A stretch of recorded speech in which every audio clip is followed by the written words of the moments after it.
talk about cars. Ferrari, GTO, Bentley, CRX, and even down to your great-granddad's Peerless. Welcome to No Driving Gloves, the Car Talk Authority, where experience, knowledge, and controversy share the same seat. Enjoy the ride. Now your hosts, John and Derek.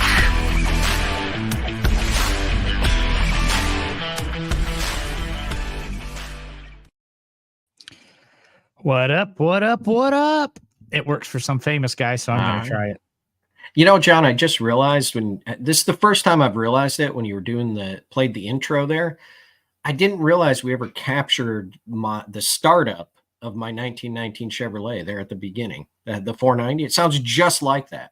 Hey, it does, doesn't it? I learned that from Mr. Tony Watley. We refer to him occasionally because he uses a very similar car sound at the beginning, and that was him recording his Viper. But we wanted to be a little bit different. I mean, geez, everybody's got a Viper and has heard of Viper. Yeah. No, I just realized that. Thought, hey, I forgot that we recorded that. It's that Chevy sounds good, doesn't it? Well, it's got a little hum to it. So how you doing this week, John? It's gotten to me. Driving's gotten to me this week. Just a little too much driving this week, but good cigar time. Which I learned I need to consume some cigars because I had a new piece of furniture delivered this week and it wasn't big enough. The cigar or the furniture? The furniture. Oh, okay. Big enough for what? I got my cabinet humidor this week. Yeah, I saw that post. Yeah. It's a commercial unit. It holds 1,200 cigars. And I still had to keep one of my old humidors because I had more than fit into this box. That's called a problem, John. That's what that is called. The value's hard to put on them, but I could have had a car or two. Yeah. So what you up to? We got to get to a show here. Quit boring the listeners. Well, I don't know. Just, seeing how the week was going. Hey, I don't have any problems in my life. I just had to build a 30 by 45 with 14-foot ceiling pole barn to store my problem. That's the same as you buying that big humidor, right? And somebody pointed out when I put it on one of the cigar pages and I mentioned that it was full. It's something I always talked about when I was at Barber's. Excuse me, my allergies still haven't gone away. No matter how big a building you build, how big a humidor you buy, it's kind of arrogant. But if you've got the money for the humidor, if you got the money for the building, you got the money to fill it. Unless you're overextending yourself like some Americans. But if you like, no, that's true. I'll agree with you. I'm not. Yeah, I don't think John or I are rolling in the dough, but we have decent careers that have afforded us, lifestyles that are nice, and we can have some toys. So I'll agree with you there, John. Well, I mean, like I said, even going back to the museum. Well, hell, look at your boss too. I mean, they have these huge buildings, and they built the Barber Museum 180,000 square feet in 2002, 2004. And in 2013 or 14, they had to add another 150,000 square feet because they had filled the first, 180,000 square feet. So, and the Lane Museum's kind of packed the last time I had visited. I think it's the term for it is overcapacity, John. Yeah, where we are full. We are full. More cars keep coming. The fire marshal says you can have 150 cars in this building and you have 312. Yeah, 312. That's what it is. I don't know. I just randomly picking numbers from the sky. Yeah. We'll run with that number. There we But go. while we're on this topic of filling our buildings and filling our humidors, we're actually going somewhere with this because it's how the topic of this show came up. I sent you a link earlier this week. Going, oh, You sure did. here's a decent Beretta, $3,300, 1990 Chevrolet Beretta Indianapolis 500 pace car. And you've talked about maybe getting another Beretta at some time or such. And I believe your response to me was something to the extent of, well, I've got the quote right here. Not a 93, not a black GT. Yep, exactly. Kind of where the topic, I got thinking about that. And my dad has this rule that he won't own any die cast or anything of cars that he doesn't own the car of. Cord 810, 812 exception. But when we're trying to relive our youth or trying to relive the past, is it absolutely necessary to have what we had? I mean, I saw this Beretta, good price, not going to kill the budget. It needs a touch of work, but it's one of the rarer editions. It's not the yellow, it's the teal. So very 1990s color. You'd stand out in a crowd.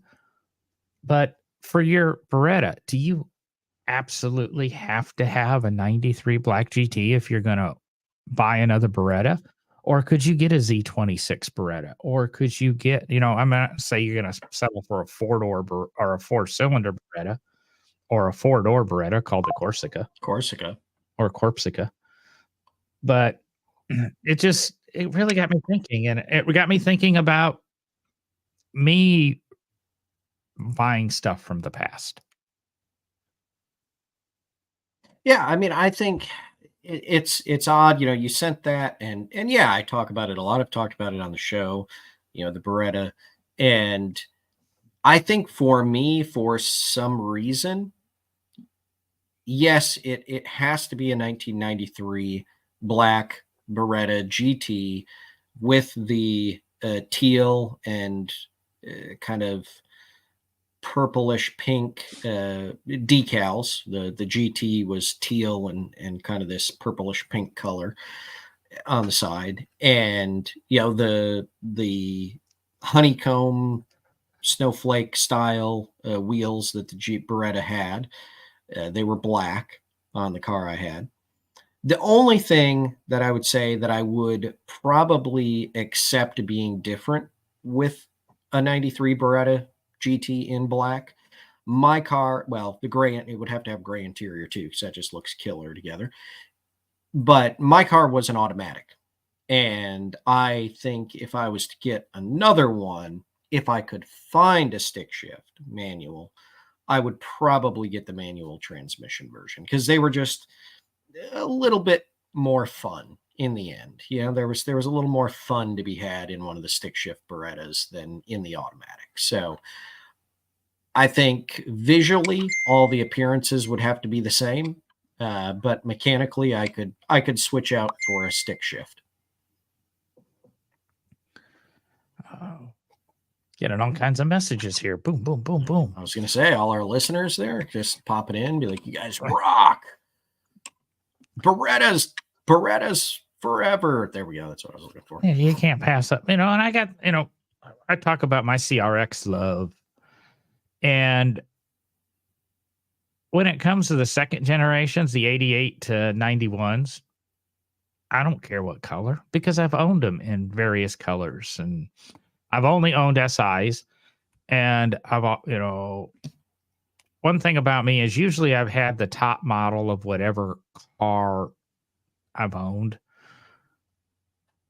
And so that's none of the, I got to have a, slightly better. And the Beretta GT was kind of the top of the line when you had yours, other than the Z26 trim level. But I could have that second generation in any other color. But when it comes to buying a first generation, unless it's a convertible, one of the 312 convertibles, which seem to be changing hands quite often this year, it has to be blue over gray 85. I don't want an 86 or an 87 SI. 84 didn't have an SI. It has to be that blue over gray because that's what I had back when I was 16, 17 years old. I want the same car. And then thinking of, some of the other cars I've had in the past that maybe I'd like to re-own. I would like to have another Isuzu truck, but I had a black one and I had a white one. So I don't know. There is a black Now, Isuzu truck for sale locally that it's got a 400 V8 swap in it, blah blah blah. That's a black. It's tempting because it's even a decent price. I just don't like buying other people's projects. yeah, exactly. But so here's another question, John, because I thought about this when you were, when we were talking about this being the topic. We talk about, okay, you go back and you find, or you go out today and find that car. I'm scrolling through the internet now because, well, it came up and now we're talking about it. I just found one that is very, very similar to the car I had, except for the rims. It looks pretty similar. But how far do you go? Because the other car in my life that unfortunately left my ownership, and it's the only classic car my dad and I have ever sold of the collection we now have, was my 1974 Pontiac GTO.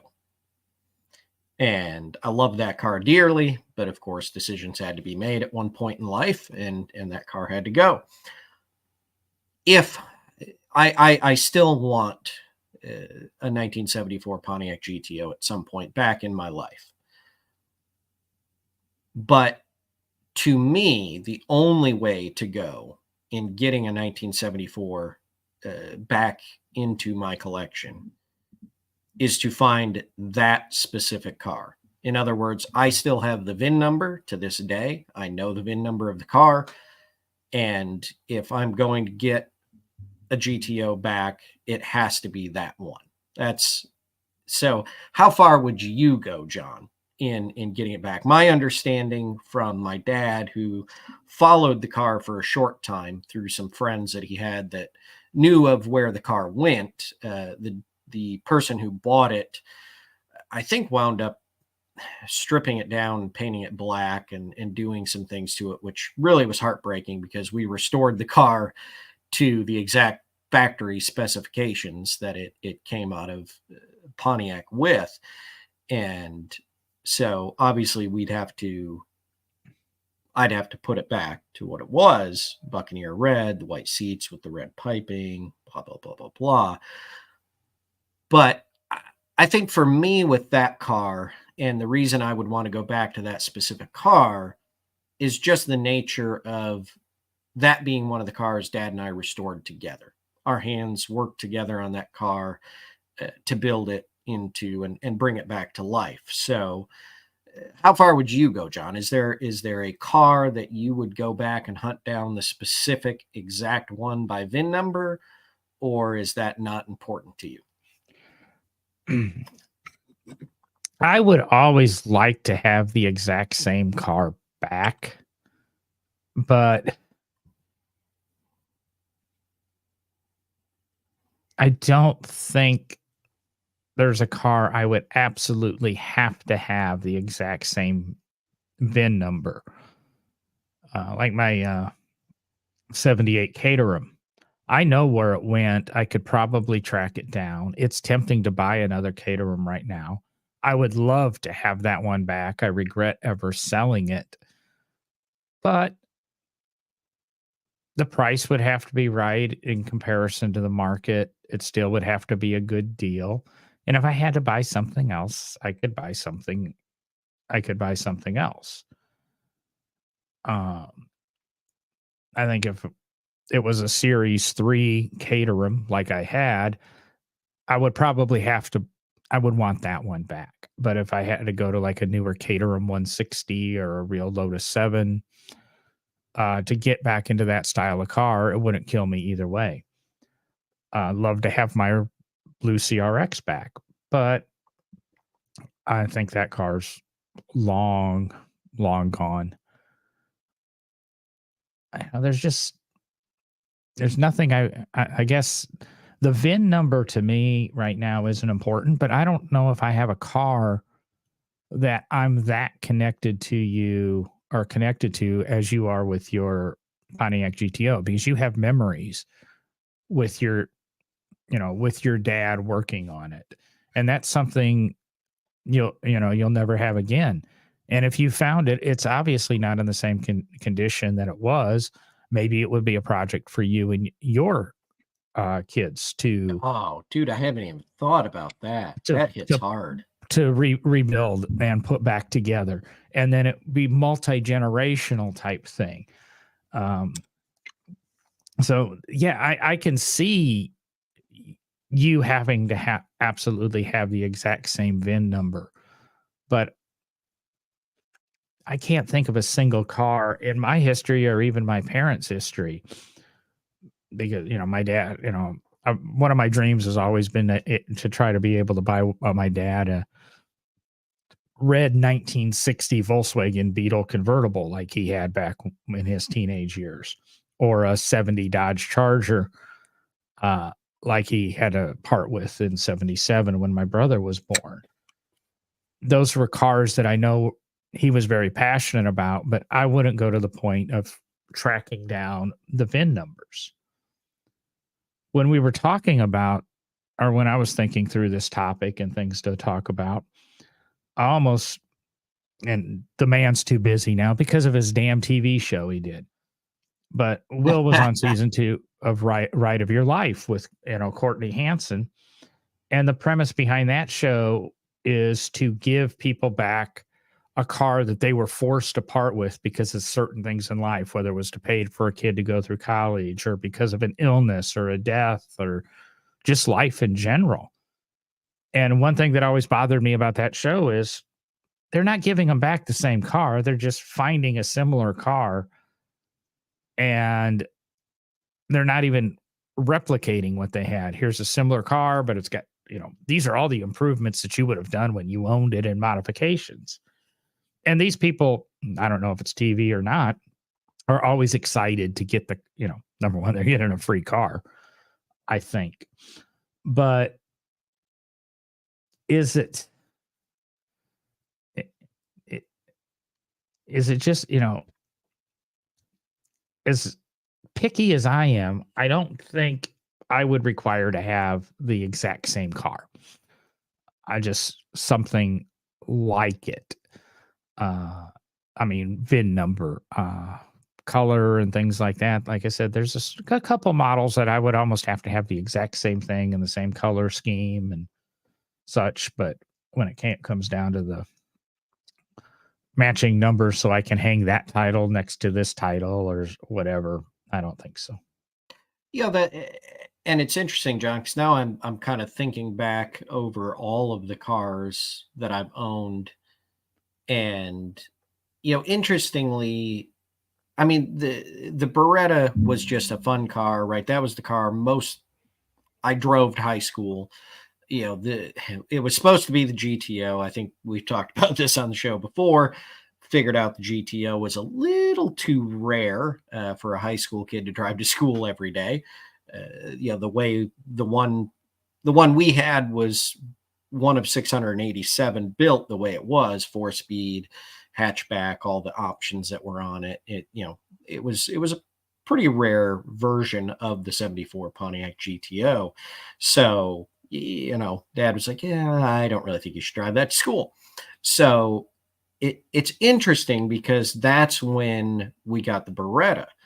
And the interesting thing is, of course, I probably talked about it on the show as well. We bought the Beretta totaled. That car had a friends of my parents' son. It was his car, and he was driving it, and someone ran a stop sign and I mean, pretty much ripped the front end off of that car. I mean, it was pretty well obliterated when we got it. So, of course, got it cheap, right? Affordable for some high school kid to drive.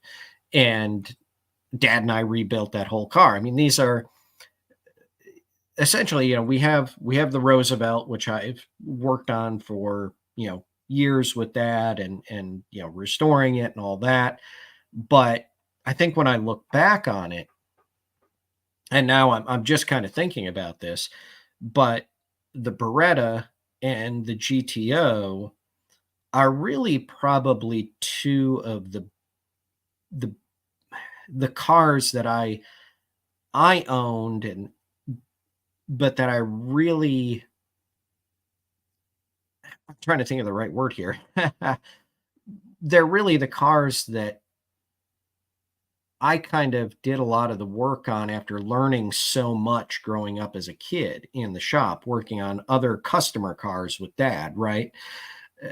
Working on various Corvettes that were in the shop for restoration, working on, whatever cars were in the shop for restoration, or, at the, Mitchell collection, working on cars there, wherever we were working on cars. I was always Dad's helper, and I was always, the gopher, right? Go for this wrench, go for that wrench, go get me this, go get me that. And on the Beretta and the GTO, Dad and I were still working together on those, but they were mine. There was ownership in it, right? And there was kind of that sense of, this is me now becoming a grown up, and I'm actually putting these cars back together and, making them something for me to drive, for me to take out and show to the world the work I can do. So I guess I hadn't thought about that up until the point you were just talking. So it's interesting that the two cars I want back, out of everything I've owned and gotten rid of, the Dodge Dakota pickup, the Dodge Durango, the some of the other pickup trucks I've had, things like that, that I would go back and want those two cars.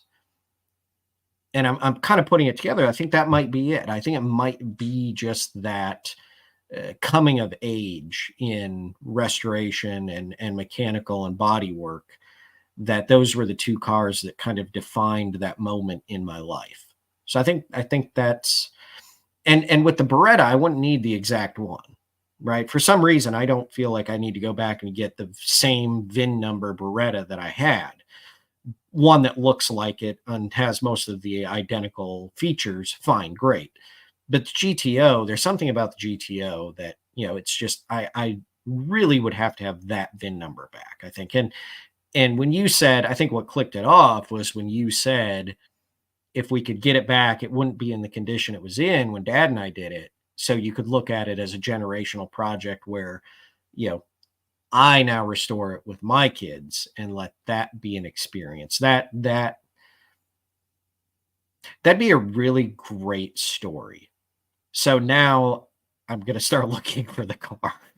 I was going to say, that's the whole thing behind cars, and, well, really any object, whether it be watches or cars or knitting kits, or is the story behind it what you remember. And yeah, that would be a great story with your GTO. And maybe that car's still out there, and for some reason I feel this passion for have to, I can't put the words together in my head, but to have the exact same car that you VIN number, I don't know if that passion was really going to be there to me when it gets into things getting into the late 80s, 90s, aughts. And that seems like something that goes back to, what do I want to say, what is it, 16-digit VIN numbers? I think it's more important, or people attach that, I don't know any young person that says, I really want my, 93 Beretta VIN number XYZ PDQ, whatever. Excuse me. Or I gotta have my, Ford Focus RS. It just doesn't. I don't see that passion. I mean, I guess if you look at VinWiki or something, they track their exotics by VIN number. But I don't even think there's.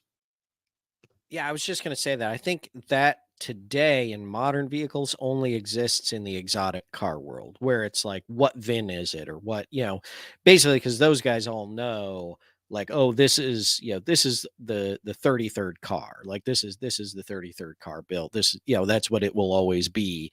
So they can always track it. So I think you're right there, John. And I wonder if there's so much disposable, because I'm thinking of an acquaintance of mine. I haven't seen him in years or talked to any of his family in years. But when he turned 16, he had spec'd out a Mustang GT that he wanted. And his parents ordered it for him. And when his father went to pick it up, there was a Shelby GT 350 there. And the dealer talked to his dad about it, and his dad left the ordered Mustang GT and came home with the Shelby GT 350 for his 16-year-old brand new driver. And that kid, his last I knew, still owned the car, and he's in his early 20s now. Surprisingly, he's still in his early 20s for a 16-year-old with a Shelby Mustang. I was going to say, I thought that story was going somewhere else. But no,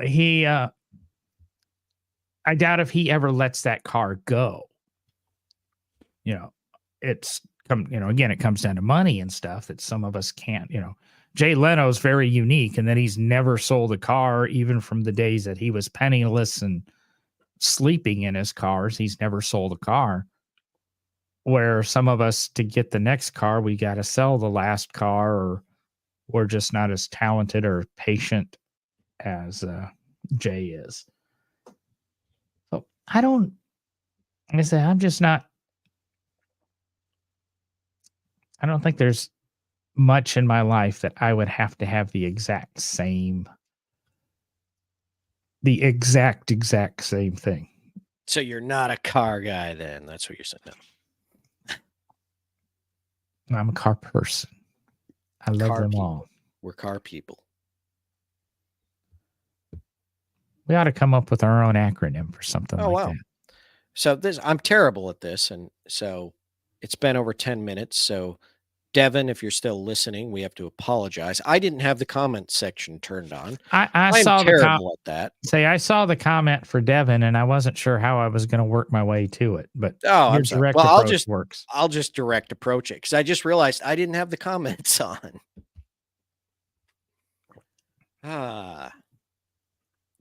Still getting used to getting back into the swing of these live streams. So I got to remember to turn the comment section on. Well, let's just show that up there on the screen. How much more value with all original parts versus one that doesn't? So he's asking, in an all original car, I guess numbers matching, etc., how much more value would you put on that car than a standard automobile? I'm wondering, because we're talking kind of about memories and things like that. Are we talking about sentimental value? I'm guessing he's saying monetary value. I think he's asking monetary value. It's everybody talks about numbers matching no matter what. Number matching Corvettes, of course, is the big thing, or number matching Mustangs, etc. Mm-hmm. But when I was doing appraisals, got asked a lot of times, is it numbers matching? And the standard response we were supposed to have is, what numbers do you want to have match? Yeah. And people didn't know. Granted, like when I consigned and sold the 65 Corvette convertible, it was a big block convertible. Yeah, there were numbers matching questions, and we had to, but it still came down to, they wanted the correct rear end in it, the correct engine, correct heads, and maybe alternator or something was about all the numbers even they were concerned about for numbers matching. And you can go really deep into a Corvette, a transmission too. But Yeah. I was going to say, how far are you going to go? Are you going to go to date codes as well? Yeah. Just that it has the right rear axle doesn't mean that rear axle was built at a time when it would have been in one that was put into that car. So, all original parts is there. And that's the problem in the automotive world, I think, is such ambiguous terminology in the collector car world when you get into these valuations. But I mean, anytime, well, it's hard to say. I was going to say anytime you have a car that's pretty much all original parts, whether that's, numbers matching or at least NOS, all NOS parts used in a restoration.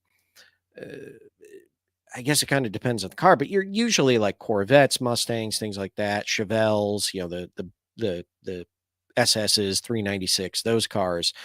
You're going to see more value than one that isn't a all original parts, and there's repop parts and things like that in it. But then you flip over to the will side of the world, where you're building, customized cars that have, about zero original parts in them, and they're worth more than a completely original car that's untouched. So, which way you going to go? Excuse me again. I'm sorry. I couldn't get to the cough button. And I can show you a lot of cars with all original parts. Unfortunately, they've been sitting in a junkyard for 40 years. And I can show you all original cars that have all original parts in them that never existed. No, it's again, it goes back to condition and really the type of car. I don't know any collectors. I'm sure they exist. I apologize. Collecting Chevettes that are looking for the original alternator, the original transmission, the original motor, the original differential. Yeah, Derek raises his hand. This weirdo would. Or like me, Dodge Omni 024s. I want another one, but it's got to be matching numbers. There, again, I think that's something that's went away over the years, but I also believe the manufacturers have designed that into the cars. I don't quite understand how it works, and maybe you know the answer to this. I know Corvette quit matching numbers from the engines to the Corvette and transmissions and that because basically warranty replacements and that Corvette did it. Chevrolet didn't want to have to pay a diminished value if your motor blew up within 1,000 miles in your Corvette Z06, which a lot of them did. But I also thought that there has to be a VIN number attached to every part of the vehicle, the window glass, the door handles, etc. So that if the car can't be parted out either. So I've never understood how they can take away the identifying factors, but then be required by law to have the identifying factors.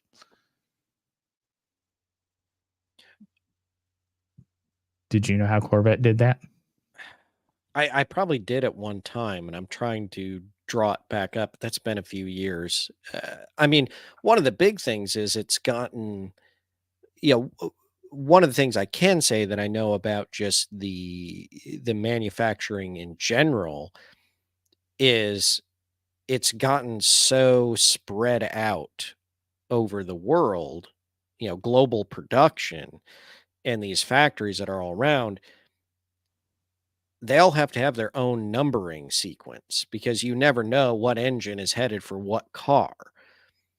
So when the engine's produced, it gets the number from the line, it gets a number at the engine plant. And they don't know what VIN number car that's going in necessarily. So they can't put the VIN on it. It gets an engine number. So, it's I mean, anymore it's almost impossible. I mean, it was hard back. I mean, there's never really been a time that I'm just trying to think. I don't remember any time when like an engine number would match a VIN number, anything like that. There's always a unique engine number, unique VIN number. Those are all usually documented by the factory, right, in the build sheet, and that, so you can numbers match with the build sheets. But man, you get back in the early days of the automobile industry, and it's very, people are like, well, how that doesn't match it. Well, yeah, of course it didn't. They didn't care back then. Just put an engine in it and put a car with a serial number and get it down the road. Now, I know there were a few, and I don't know if it was Mopar products or Corvettes or whatever, that had at least a portion of the VIN number that ended up being stamped into the motor at the time of installation or whatever. Because, you get certain people that, oh, this is the exact motor for this car after 50 years. I guess the example I'm thinking of is the story about Craig Jackson and his Hemi Cuda, where he found the Hemi motor buried in a field in Italy. And it's the exact numbers matching. There were a lot of Hemis out there, and I don't know how you identify a Hemi Cuda motor unless the portion of the VIN was on that motor. And I still would, if I ever get a chance to interview Craig, I really want to ask him, how did you even find that? Where did you begin? We heard that, we were at the local market and some guy was selling eggs, and I happened to mention I had a, Hemi Cuda, and he goes, well, I got a Hemi in my, buried in my field, in the pig pen. We can, get the pigs out, dig that up. If you want it, you can have it. There are stories like that in other worlds, other car worlds. There's a couple Corvettes that has happened with, and it sounds crazy, but if the car is well documented and its history is known, it's not actually that hard. My guess is, for some reason, that car wound up in that area of Italy at one point, and there was some history with it that said, yeah, at that point in its life, it got a new engine. And because the couple of Corvettes that I know that this has happened to, their history was documented well enough that, hey, yeah, these Corvettes, okay, we know this history here. We know they went from this person to this person to this person to this person. But along the way, at that third person, there was work done and the engine got changed. So what happened? And then you track back, you track these people down, you find out if they're still alive, maybe descendants, friends, start asking questions. And sure enough, what happens in the case of these Corvettes that I know about? Oh, yeah, my buddy or dad, or I can't remember the exact story. Yeah, he had the old gas station, mechanic shop out on Highway 2. And yeah, he used to do Corvette stuff all the time. Okay, boom. So we go, start tracking things down there. All of a sudden, somebody's like, oh, you talking about those old Corvettes? Yep. Oh, yeah. You know what he did with the blown engines? See that lot over there across the street? That was his too. He'd just go over there, dig a hole, and throw the blown engines in it. Okay. Sure enough, go over there with metal detectors, all kinds of metal in the ground. So what they do, they dug up that lot. And what did they find? A whole lot of Corvette engines. And they went through every one and found the VIN number, or the correct engine numbers for the Corvettes, and were able to put them back together. So it sounds crazy, but it happens. And it's as long as you know the history of the car and can track it and find those moments where something happened, there's a chance you can find the parts. Well, I'm not saying it can't happen. It's a puzzle. It's a long shot. It's a puzzle I'd like to put together myself one day. Is, you're kind of going to do the same thing, I'm sure, as we sign off tonight. Start looking for your GTO. Here's the VIN number. Google search it. Call your police friends, seeing if they can run it through the DMV. I still have a few of those back in Michigan.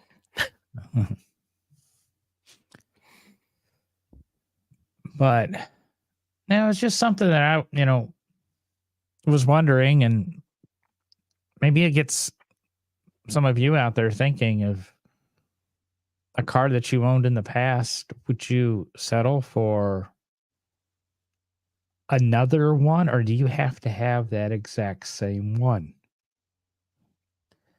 And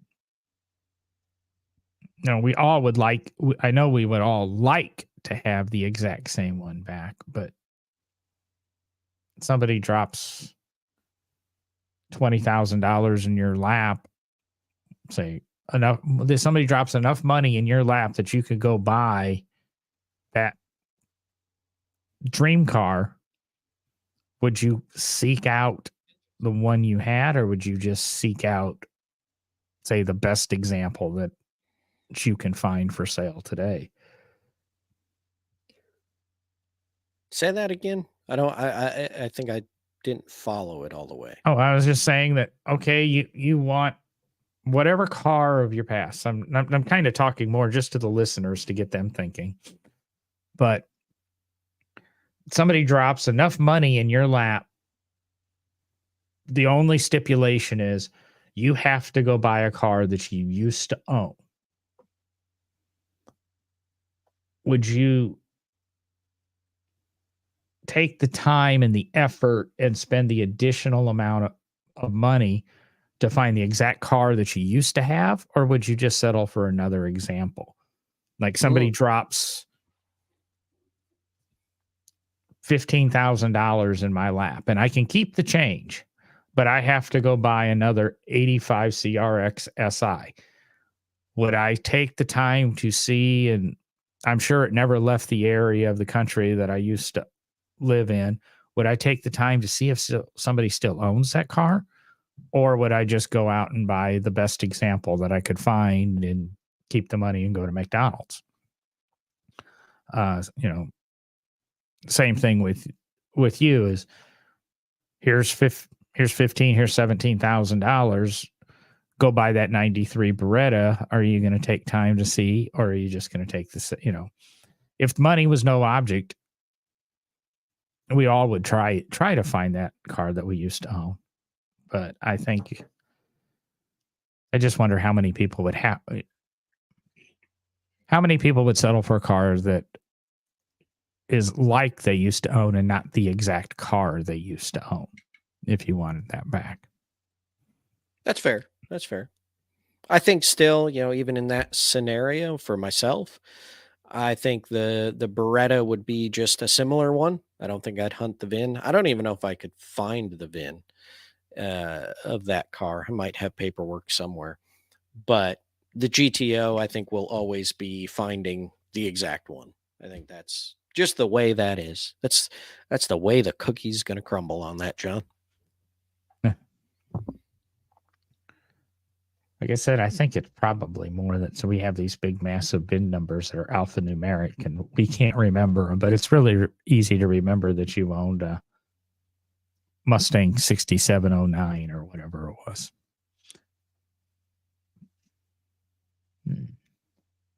Agreed.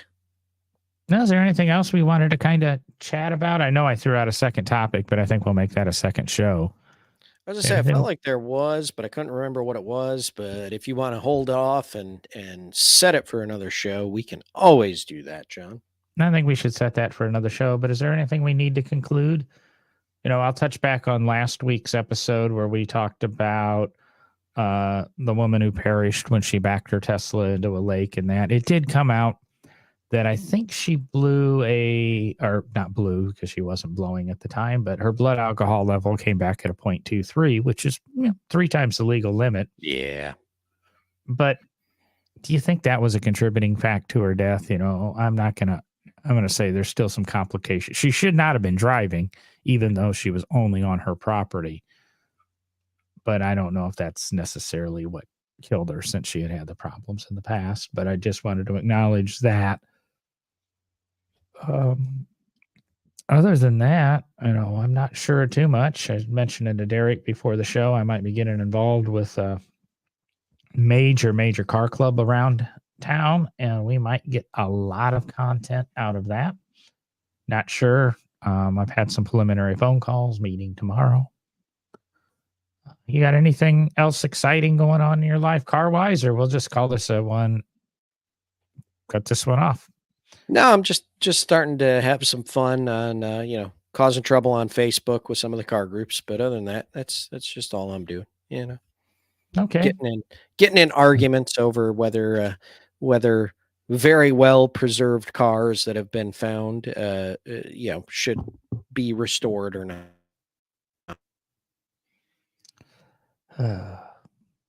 That is your idea of fun. Hear me, John? Huh? Can you hear me, John? I can hear you.